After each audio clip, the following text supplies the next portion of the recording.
What's going on, everybody? You have Tone here, back with some more Draft League content.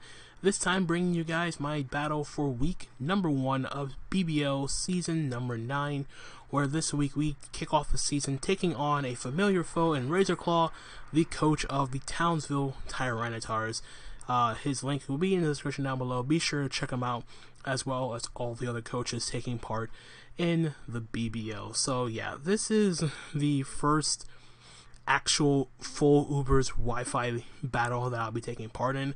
Really excited to play for the BBL. Really excited to play Razor again.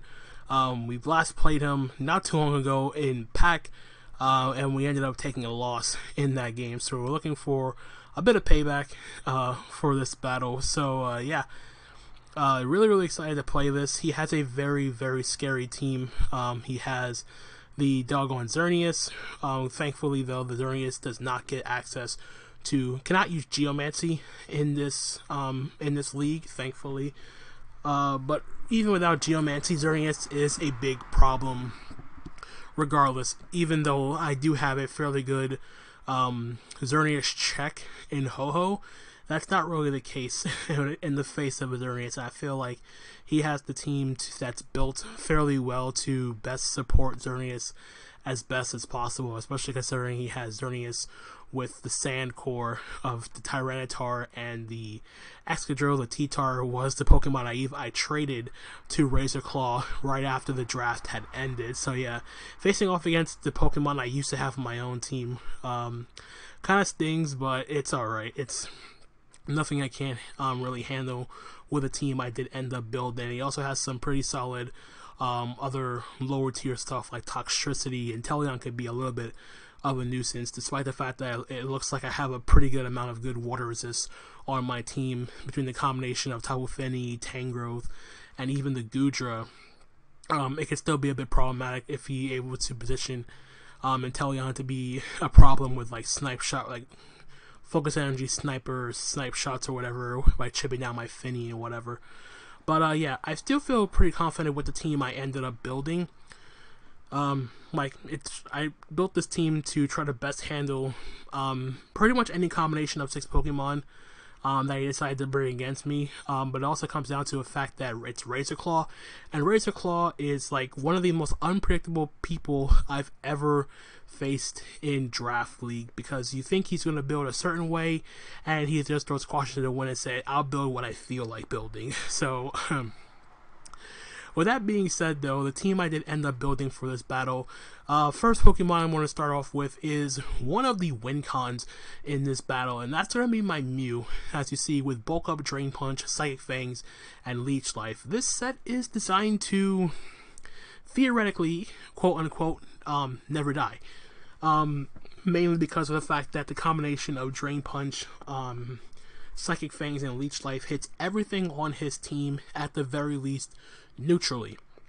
I did contemplate having a move like Poison Jab or Iron Head over Leech Life, just to have a surefire way of hitting the Xerneas a bit harder, but the fact that Psychic Fang still does a good chunk, even to max HP Xerneas, even after a bulk up, and I'm able to get one up, I decided to scratch that idea, and I went with Leech Life for the 4th move. A bit of a filler, but it does give me a means of at the very least hitting the Alakazam super effectively, as while it doesn't have the best defenses, it still resists Drain Punch and Psychic Fangs, and Leech Life also doubles as a means of hitting the Rotom-Mow. Other than that, though, everything else on his team is hit pretty hard between a combination of Drain Punch and Psychic Fangs. And yeah, this set does an immense amount of work as long as this thing does not get burnt by either Lava Plume or Will-O-Wisp, Heatran, or Flame Body, whatever, or even just status in general. If it doesn't get status, this set puts in a lot of work. Just very straightforward, nothing much else to say about that. EVs are fairly straightforward, especially defensive, with enough speed to guarantee outspeed a modest max speed Heatran, and the rest I just threw into special defense to take hits better from stuff like Alakazam, stuff like Life Orb Shadow Ball, if he's Life Orb, take hits better from stuff like Toxtricity, pretty much most of his special attackers. I think this thing even, like, I could be wrong about chewing Specs Dark Pulse from Clawitzer, but Not entirely sure. I didn't really calc that far ahead, but still is a massive amount of work if I'm able to get the bulk of it, position myself in the best way possible with this new set. My other win con heading into this matchup is my Scolipede with Poison Jab, Aqua Tail, Earthquake, and Protect. The thing is, I really dislike running Life Orb. I really don't like giving my opponent HP. I don't like weakening myself to put myself into positions where I'm taken out by a certain move I would probably live. But I did like Life Orb in this sense just because the added damage did help me against stuff like, not really Heatran, but more so getting more damage off on stuff like Tyranitar with Earthquake. And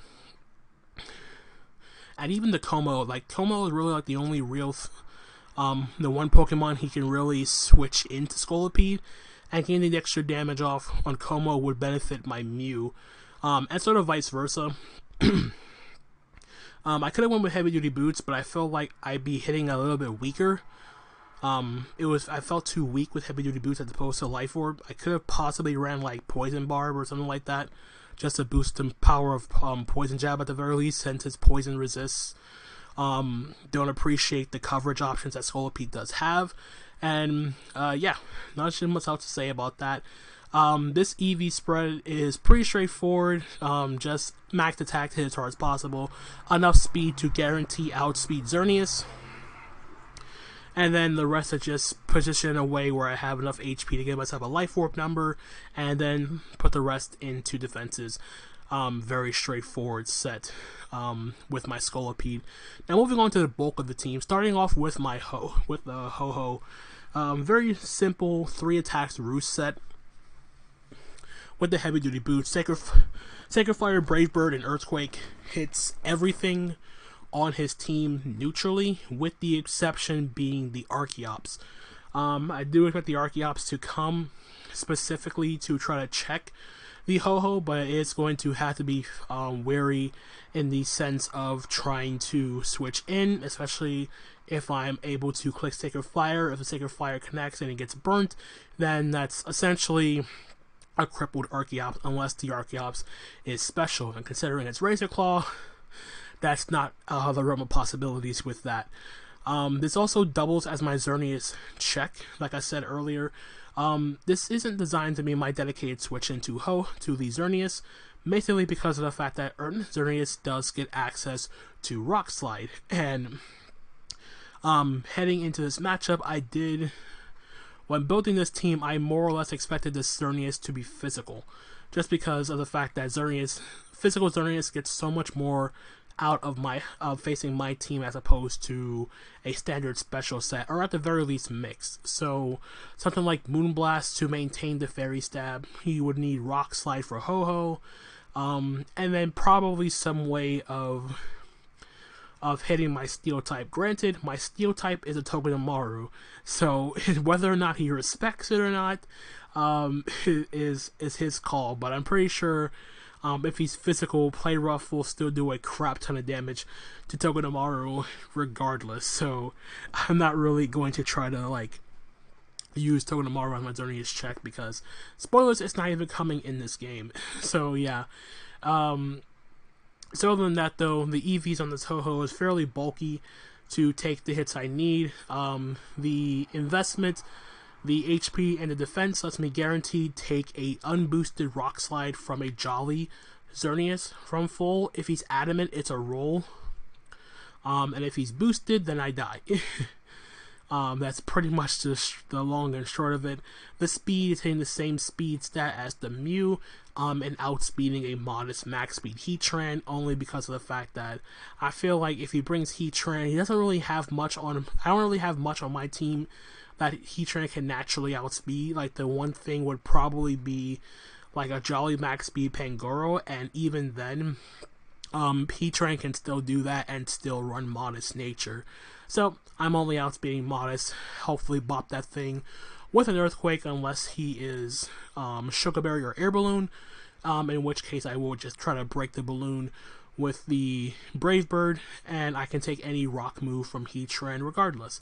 So yeah, that is my Ho-Ho. Next up is my Assault Vest Tangrowth, which is my pretty much It's essentially my almost everything check. In a sense, it can take Moonblast from unboosted Xerneas fairly easily. It actually takes 2 from full if it's modest.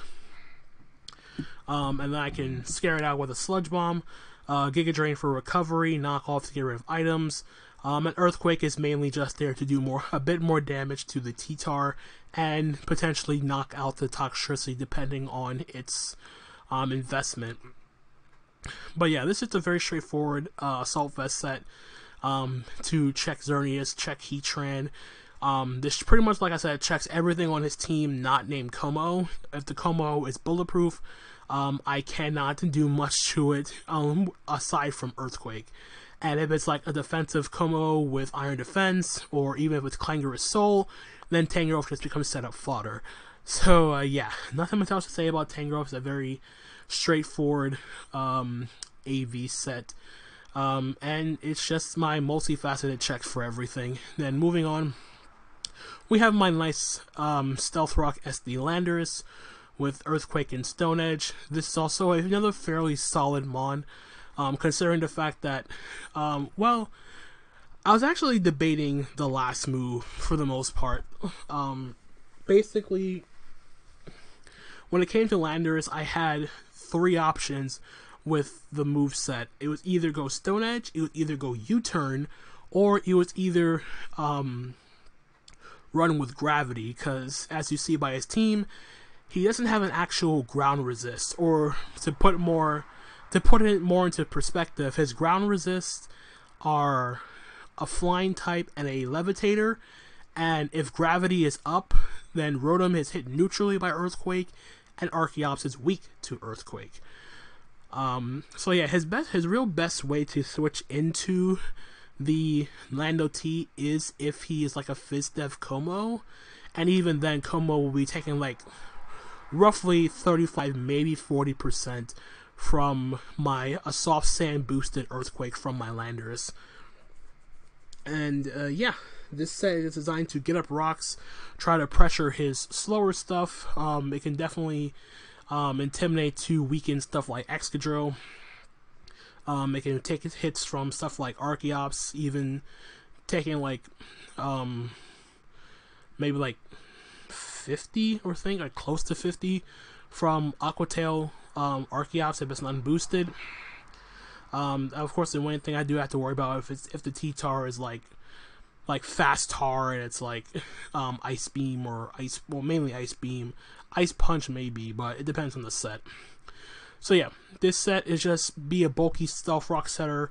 Again, enough speed for modest Heatran, max HP, and the rest into my attack investment. Although I think those EVs are wrong. I think it's supposed to be 244, but it's more or less the same thing. Just be a bulky Stealth Rocker and bulky attacker. So yeah, that's the Landorus. And then finally, we have my Defogger on the team. We have Tapu Fini, which Surf, Moonblast, Defog, Nature's Madness. This is just my main response to the Como, as Clangorous Soul Como could be a bit annoying to deal with, and I wanted a means of checking that thing adequately. And this, as best as it got, this also gives me a way of also checking Heatran a bit more offensively, quote unquote. Surf is basically just there to do more damage to Heatran as opposed to clicking Scald. The stuff that I can Scald, which is basically just the Archeops and the Rotom, I can just Moonblast that, and I'm not really staying in on either of them, because as long as Como's around, I want to keep my Tapu Fini as healthy as possible. Defog is there to get rid of the Stealth Rock for my Scolipede, since it's not heavy duty boots. Nature's Madness to chip things out a little bit faster. Surf mainly there for Heatran, and Moonblast is Moonblast. This set is, again, fairly straightforward with the bulk, and then the speed for Heatran, and then I think I just put the rest into my mixed bulk to take hits better from stuff like Inteleon, take hits better from like Freeze Dry, Glaceon, If he brings Clawitzer and it's like Sludge Wave, I chew that hit. So yeah, most of the special attacks I can just eat with ease, and then just have a little bit into defense to take physical hits a little bit better from stuff like Archeops. So yeah, that is the team. So let's hop on over to the battle. Alright guys, so here we are at the battle, and as you can see clearly on your screen, this has been played on Showdown. So Razor and I did play on Wi-Fi, but unfortunately we got disconnected twice. And we got fairly far in the matchup, and the more annoying part was trying to recreate the stuff that happened during the actual battle. So as you can see, RazorClaw decided to bring the Xerneas, Toxtricity, Tyranitar, Como-O, Inteleon, and the Archeops. So I don't have to deal with Excadrill, so that's a good start for me. One less thing to have to worry about checking for my Landorus. Just from a preview standpoint, Scolipede also looks fairly incredible. Just from a team preview, the main thing I just need to weaken at the very most would be the Como, depending on the set, as that's probably the most annoying thing for my Scolipede to deal with. But Como can get chipped down by my Mew. Other than that, though, this is more or less what I was expecting, although I do see sorry about that. He does have that Inteleon, which is actually kind of worrisome. I don't want to overthink it and overplay it like it's a non-factor, especially considering who I'm playing. I don't want to take any chances when it comes to building, let alone battling. And considering it's RazorClaw can make anything work. And seeing the Inteleon there versus an Assault Vest, Tangrowth, and a FINI, I felt a little bit cautious. Not gonna lie. So yeah. Back to the actual battle itself. There were a few things that are going to look weird during this recreation, but I will go over it as we go along into the battle. I'll just stop and pause as I go. But in terms of the actual battle itself, what I ended up doing here was leading off with my Tapu Fini. Just from a matchup standpoint, it had a pretty decent lead against 4 of his 6 mons, mainly everything except the Toxtricity and the Xerneas. Against the other 4, I could just pressure it with my dual stab, so I felt fairly confident about leading off with Fini in this matchup. So as we play the actual game here, he's going to lead off with his Archeops, and I lead off with my Tapu Fini. So what I ended up doing here is I want to make the hard switch into my Landorus. I'm expecting him to be like some head smash set, but he's just going to go straight for the U-turn, gets a crit. That didn't happen in the actual game, but didn't really matter as he goes back into his Como. I go back into my Fini as he gets up his rocks with the Como. So this is definitely a more defensive Como set. Now he's going to go into his Xerneas on my Moonblast. And then from here, I'm going to make the switch out and go directly into my Tangrowth here. And basically the reasoning for Tangrowth as he's going to reveal Rock Slide, this is pretty much the reason why I can never go hard ho-ho on this Xerneas, as he does reveal Rock Slide. Tangrowth was designed to be my main initial Xerneas pivot, because it covered any one attack that Xerneas decided to go for. At this point, I did not do calcs, so I couldn't gauge the damage on whether or not it was if it was Jolly or Adamant or whatever. But this Rock Slide did 26%.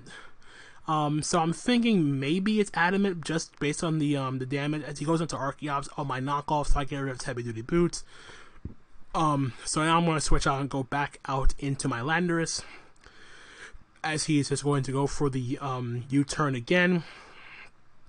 And now he's going to go back out into his Toxtricity this time, which reveals he's on an air balloon. He is going to go straight for the Gunk Shot here. Now, and he gets the poison. So I go for Stone Edge to break the balloon. So what happened in the actual battle was he actually went for Boom Burst to get me low, and then I went for Stone Edge to break the balloon. So the gunk shot, him going for gunk shot, was just basically a means to avoid Boom Burst either getting a higher roll or even perhaps critting. So he went for the one move that did the least amount of damage. And basically that just worked out for both of us. So I was able to keep my Lanterns at the very least as a Intimidate sack in the back. So what I ended up doing here is I'm going to make the double into my, not the double, but I'm going to switch out and go out into my Mew on the next attack, which is going to go for the Boom Burst this time, and he does 30%. So from here, I go for the Psychic Fangs as he goes into his Xerneas again.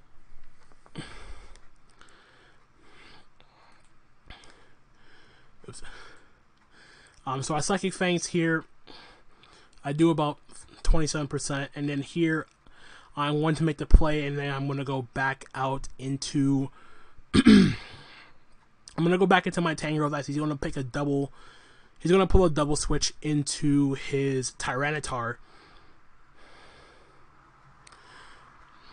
And then from here, I'm just going to go straight for the knockoff again as he goes back out into his Archeops. I knock off again. He's now in the Fetus range.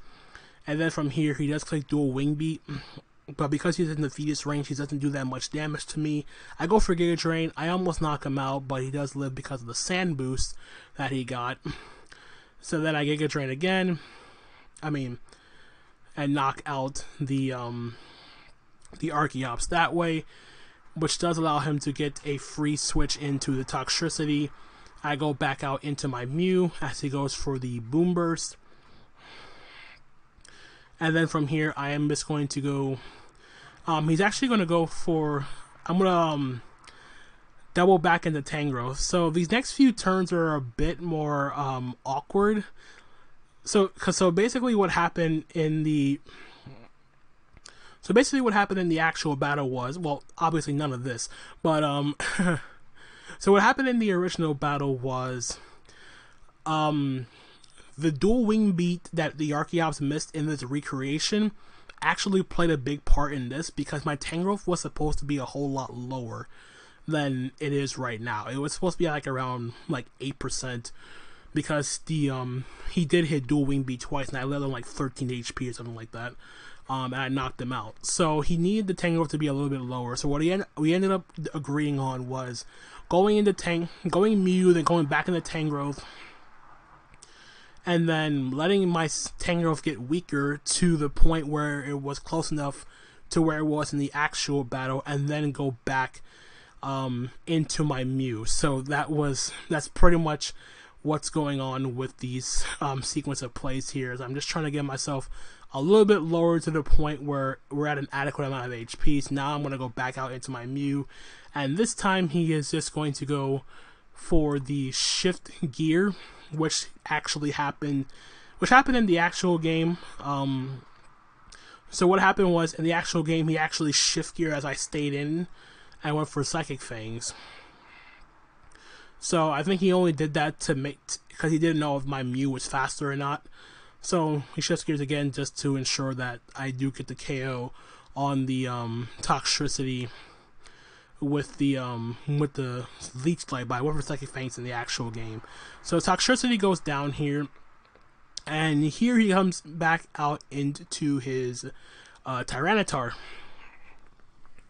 And here's where things get even weirder, because as you see, he is actually going to go for he's gonna go for Rock Polish here, and he's gonna go for Rock Polish, and as you notice, the Tyranitar is actually faster than me as I go for a Drain Punch. So what happened in the game was he actually clicked Stone Edge. He clicked Stone Edge at this point in the game, but he actually missed.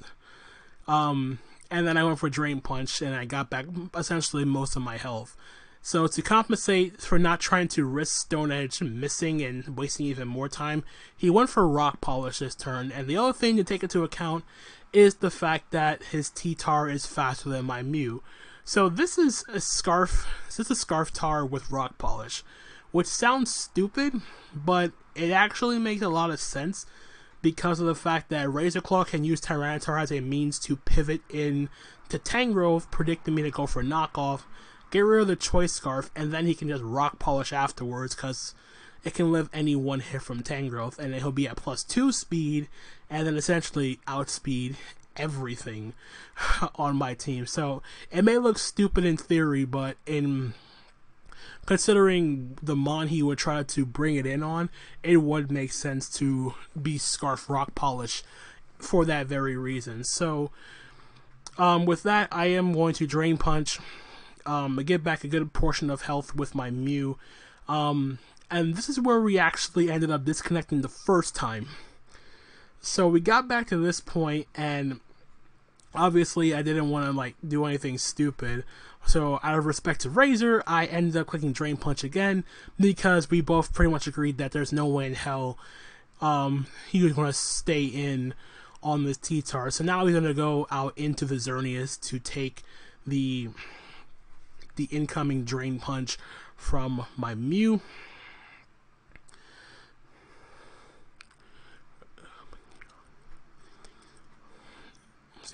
So from there, I think I make the play, and then I'm going to sack off. I think at this point I just sacked off my Landorus to certainly get the Intimidate off. So yeah, he goes for Play Rough here to knock on my Landorus. And then from here, after I got the Intimidate off, I am able to go out into my Tangrowth, and then I'm actually going to pull a double into my Ho-Oh, as he's going to Play Rough again here. In the actual battle, he missed. So I'm thinking, let me go back into my Tangrowth to see if he's going to Rock Slide. But no, he's actually just going to Play Rough again. It does 46, and I'm just thinking, okay, this guy's fucking banded. Great.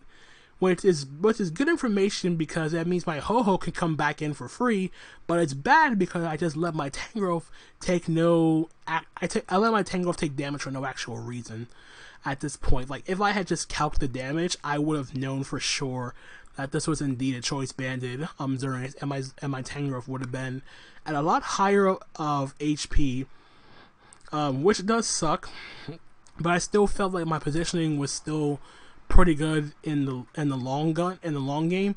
The main thing I just needed at this point to weaken was the Como for my Scolipede, because that's pretty much the one thing left on his team that can essentially take 2 hits from my Scolipede. So I'm trying to position my end game around that. So with me now knowing that this thing is banded, I'm going to go back out into my Tangrowth. I mean, not Tangrowth. I'm going to go back into my Ho-Oh as he actually misses Play Rough, which did happen in the Wi-Fi game. He goes for Play Rough here this time. I just go for the safe Earthquake to knock out the Xerneas. He goes back into his Scarf Tar. I am just going to go and sack off my Tangrowth as he ends up missing the Stone Edge, but he hits the next one and knocks out my Tangrowth, so it's fine. So what I'm now going to go is go back into my Mew here, as he is now going to make the switch into his Como here, as I go straight for the Drain Punch, do 11%, and then it reveals that he is Rocky Helmet, which is bad, but I need the chip. So what I'm end up doing is going to go for the bulk up on the switch back out into Tyranitar, and I'm thinking, okay, if I'm at +1, I can maybe live this Scarf Tar's attack. Hell no. Maybe if I was Cobra Bearer, I would have lived that, but I don't. So I'm forced to go out into my Tapu Fini here to get the terrain back up. He is going to make the Como sack, which is fantastic for me, as I'm able to get rid of the one thing left on his team that stood in the way of my Scolipede potentially winning. But there's a big problem still looming in the back, and that name is Inteleon. He's been holding on to the Inteleon in the back for so long. I don't know what the heck he's trying, but the fact that the Inteleon is still in the back, I'm still at pretty good health with my FINI. I'm still very, very worried about what the hell this Inteleon is. I'm still thinking I should be okay with Scolipede, but again, I don't know what this Inteleon set is. I don't know what it's supposed to do in this matchup, but considering I lost my primary pivot in Tangrowth, this all comes down to basically Tapu Fini checking both T-Tar and Inteleon because my rock resist is gone, or lack thereof. But, so yeah, this pretty much all hinges on Tapu Fini trying to essentially go 1v2 in this matchup. So, in comes the Tyranitar again. I know it's Scarf. I'm going to stay in. He is going to Stone Edge, do 47. I Moonblast to knock out the T-Tar.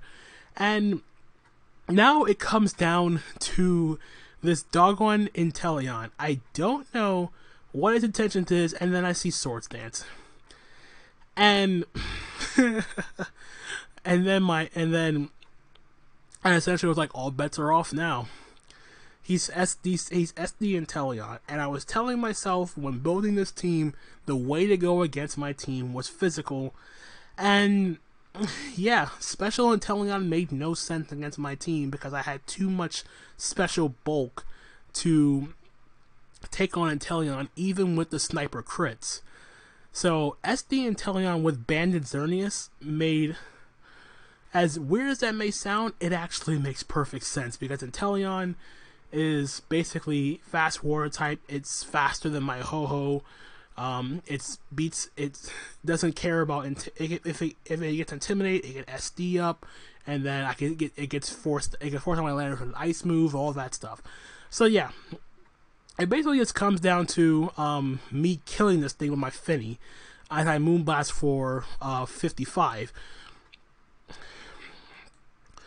See, so now it basically just comes down to whether or not my FINI can live a +2, I'm assuming, liquidation from this Inteleon. If FINI goes down, I automatically lose. And that may sound stupid, but I do actually lose because it revealed it was revealed afterwards that the Inteleon did have Aqua Jet, and my Scolipede not heavy duty boots. So if Scolipede comes in, +2 Aqua Jet has a chance to kill me. Actually, it's not even. It doesn't. I take that back. It doesn't have a chance. +2 Life Orb Aqua Jet, which the Inteleon ends up being, will kill my Scolipede, no matter what. If I was heavy duty boots, the max roll was 99%, and that was with no Torrent boost. If he was out of Torrent, the max roll was 99%. But I wasn't boots, I was Life Orb. So basically, I have to lose the liquidation. And lo and behold, Tapu Fini clutched out on 3%, and we knock out the Inteleon with the Moonblast, and we essentially win the game 3-0 over RazorClaw. So yeah, this was a weird one. Well, not really weird. It's only weird in the sense of the fact that we didn't get to finish on Wi-Fi, and the whole recreation thing was just a big old pain in the ass. Because there was literally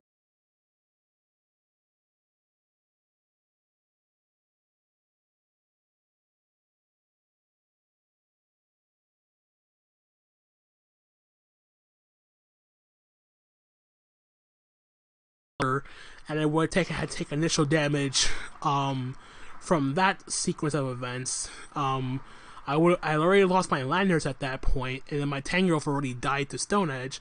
So yeah, I would have been in a whole lot worse of a position had it been for the Stone Edge hitting. Technically speaking, I also would have lost right then and there if the Inteleon was in Torrent range. Because if he was in Torrent range, he would have killed my FINI, he would have killed my Scolipede, and he would have killed my Ho-Ho, and I would have lost 1-0 to an Inteleon. But yeah, this was just a crazy ending. I felt like I put myself in the best position at the end to try to win with Scolipede, but good old reliable TAPU FINI clutched it out for us, living on 3% and winning the game. And we start the season 1-0. Which is both good and hopefully not a sign of things to come, because the last time I started 1-0, I essentially lost every other game from Impact. And hopefully this is not a precursor or a pretense of that repeating itself, because I do want to win more than one game this time around. But yeah, aside from that, this was still a fun game. Really solid team that Razor brought. GG again to him. Always a pleasure to play him. But always a nuisance to play him on Wi-Fi, because this has happened before, and I'm honestly kind of annoyed that I can never finish a Wi-Fi battle against Razor. Although I think this applies to like every other Australian I've played that this situation has happened in. So hopefully it's not on my end. I really hope it's not a me thing. But that aside though, I hope you guys did enjoy the battle. If you did, leave a like, drop a comment, click that subscribe button, and be sure to check out all the other coaches taking part in the BBL. And yeah, that's gonna be it from me. Again, hope you guys enjoyed the battle, and until the next time, this is Tone, signing out for now. Peace out.